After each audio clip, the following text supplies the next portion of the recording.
L'annonce des résultats préliminaires des sociétés internationales qui ont été sélectionnées, déclarées gagnantes de cet appel d'offres international pour l'exploration et l'exploitation de 6 nouveaux blocs de pétrole et de gaz en Algérie, il n'y a eu aucun succès. C'était un échec total. On ne peut pas parler de succès quand on n'a que 7 investisseurs étrangers qui ont candidaté pour 6 blocs de pétrole et de gaz, alors qu'auparavant, 37 entreprises se sont manifestées. Un important projet du gisement de gaz a été accordé à 2 sociétés européennes qui sont des petites sociétés inconnues qui n'ont aucun lien, ni de près, ni de loin, avec l'exploration des gisements de gaz et de pétrole. Ce sont des sociétés de commercialisation de produits pétroliers et gaziers ou de fabrication d'équipements. Zangaz, Filada.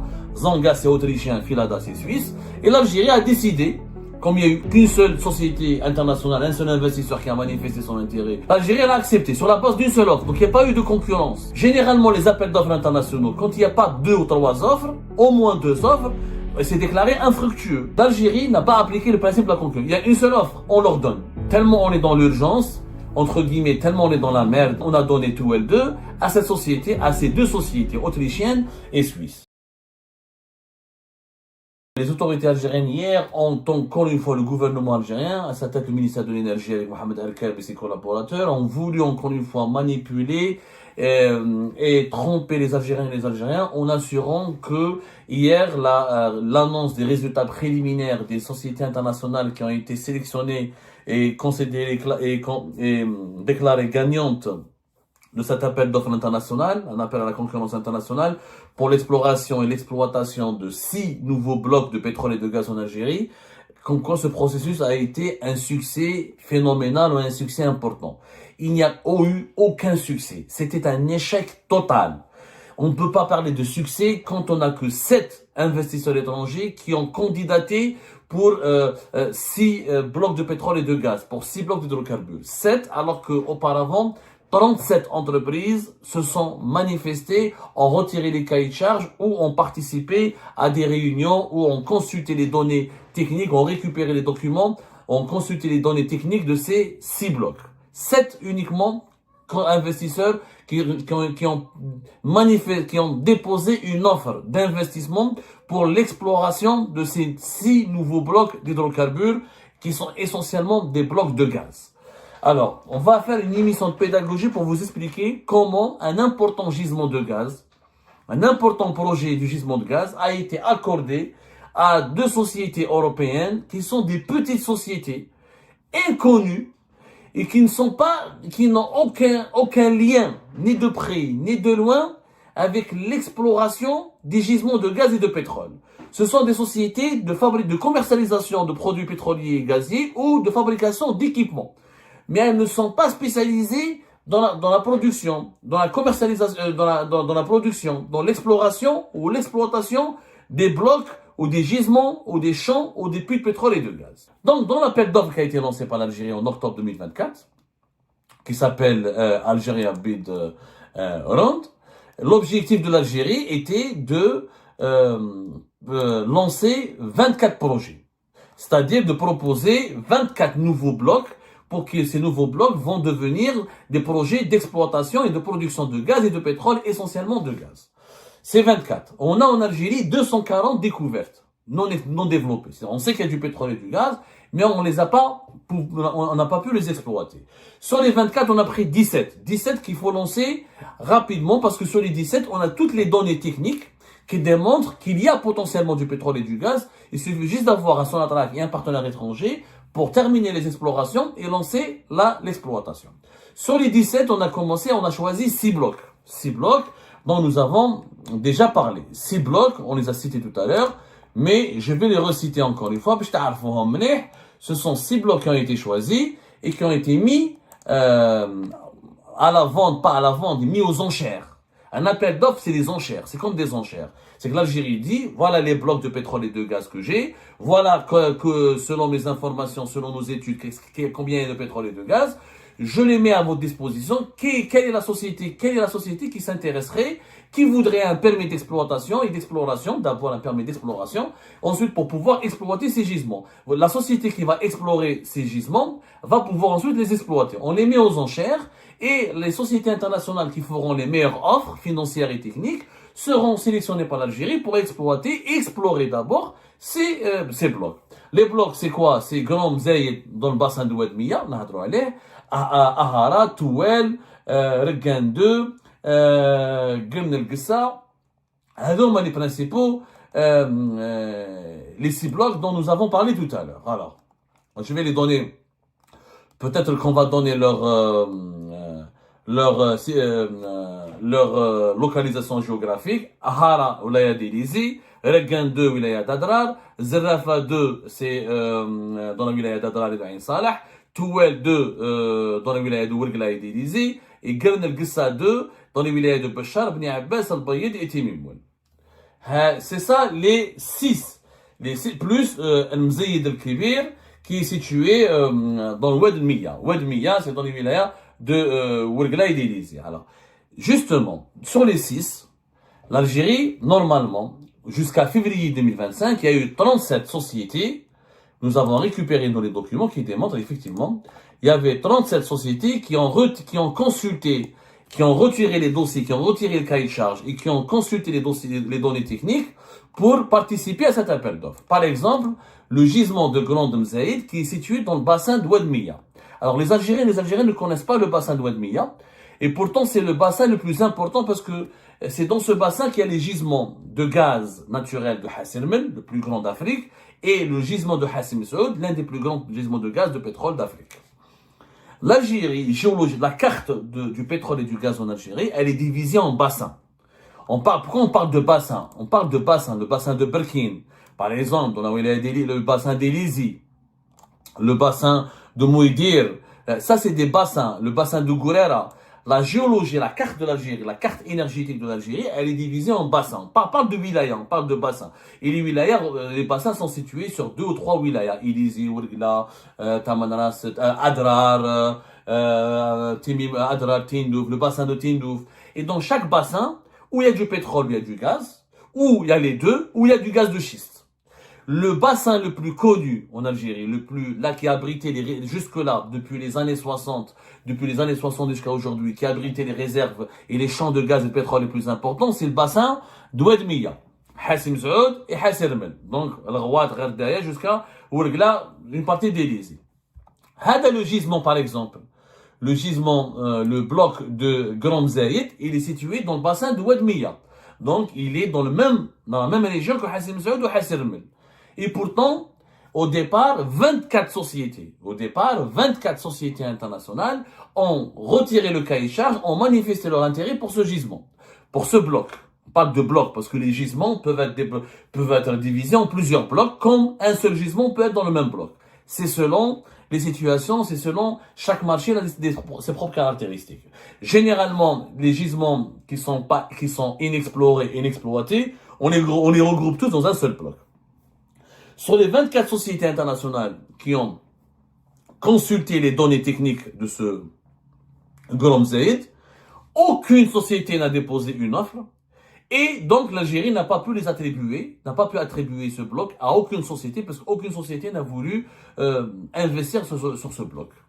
Les autres blocs, par exemple, celui qui nous intéresse aujourd'hui, qui vraiment nous intrigue, c'est le bloc Touel, qui est situé dans le bassin Touel 2. Touel 2, c'est quoi, Jma'a? Touel 2, c'est un gisement de gaz naturel qui est situé dans le bassin d'Elizi, pas loin de la frontière avec la Libye. Là-bas, il y a déjà un projet, Touel 1, un projet gazier important. Donc, il y a du gaz naturel, c'est un projet important, Sonatrach, elle est dedans. Dans Touel 1, il y a déjà Sonatrach, Total et Eni. Il reste, l'Algérie veut développer Touel 2. Donc elle a lancé un appel d'offres pour Touel 2, il y a un puits d'exploration et 5 puits de 10, il y a des 2 lignes, enfin c'est des travaux techniques, on va pas rentrer dans le domaine technique. Il est demandé aux sociétés internationales qui veulent prendre le permis d'exploration de ce Touel 2, de lancer des travaux, de faire des puits d'exploration pour pouvoir ensuite lancer la production et identifier des projets et identifier des objectifs techniques pour lancer la production. Donc, l'Algérie a des grands Elle a des grandes ambitions pour Touwel 2, parce qu'elle veut le raccorder au réseau, mais elle veut créer des gazoducs pour le raccorder au gazoduc Medgaz et Transmed, qui partent vers l'Italie et l'Espagne, et ainsi améliorer ses exportations de gaz. Et Touwel 2, l'Algérie, envisage de bien l'explorer, pour bien l'exploiter, afin de remédier au déclin de Ras El-Mel. Ras El-Mel est en train de décliner. Le grand gisement de gaz naturel le plus grand, c'est Ras El-Mel, le deuxième c'est Rodnos, mais Ras El-Mel est en train de décliner. Il est en train de décliner, et d'ici 2030, peut-être il produira plus assez de gaz, parce que le gisement, encore une fois, a une durée de vie. Donc c'est un projet important, Touwel 2. Il devra donc pallier, essayer de limiter les effets du déclin de Ras El-Mel, produire du gaz naturel pour vendre à l'Italie et à l'Espagne, les deux plus importants clients de l'Algérie, et compléter les investissements qui ont été faits dans Touwel 1, avec Sonatrach et ses partenaires. L'Algérie a lancé, il y a eu pour Touwel 2, 14 sociétés internationales qui ont manifesté leur intérêt, qui ont consulté les données au départ, jusqu'à février 2025. Mais hier, le 17 juin, il n'y a qu'une offre qui a été reçue par l'Algérie. Et cette offre, elle est d'une société suisse et autrichienne, inconnue, Zangaz Filada. Zangaz c'est autrichien, Filada c'est suisse. Et l'Algérie a décidé, comme il n'y a eu qu'une seule société internationale, un seul investisseur qui a manifesté son intérêt, qui a demandé à l'Algérie, qui a demandé à l'Algérie les autorisations et les permis pour explorer ce gisement Touwel 2, l'Algérie a accepté sur la base d'une seule offre. Donc il n'y a pas eu de concurrence. Généralement, les appels d'offres internationaux, quand il n'y a pas 2 ou 3 offres, au moins 2 offres, c'est déclaré infructueux. Il n'y a pas eu de concurrence. On peut pas, comment tu peux savoir que l'offre des Suisses et des Autrichiens, elle est la meilleure, alors qu'elle n'a pas été confrontée à la concurrence? L'Algérie n'a pas appliqué le principe de la concurrence. Il y a une seule offre, on leur donne. Tellement on est dans l'urgence, entre guillemets, tellement on est dans la merde et on a besoin des investissements étrangers pour améliorer rapidement la production du gaz et pour améliorer rapidement nos exportations de gaz, on a donné Touwel 2 à ces deux sociétés autrichiennes et suisses. Mais le problème, c'est que ces deux sociétés n'ont absolument aucun lien, aucune expérience, aucune compétence dans l'exploitation et l'exploration du pétrole. Zangaz, c'est quoi Zangaz? Zangaz est une société qui est basée en Autriche. C'est une société autrichienne, effectivement, mais dont la spécialité est quoi? Et l'ingénierie pétrolière et gazière. Elle fabrique des installations pétrolières. Elle fabrique des équipements pour des installations pétrolières et gazières.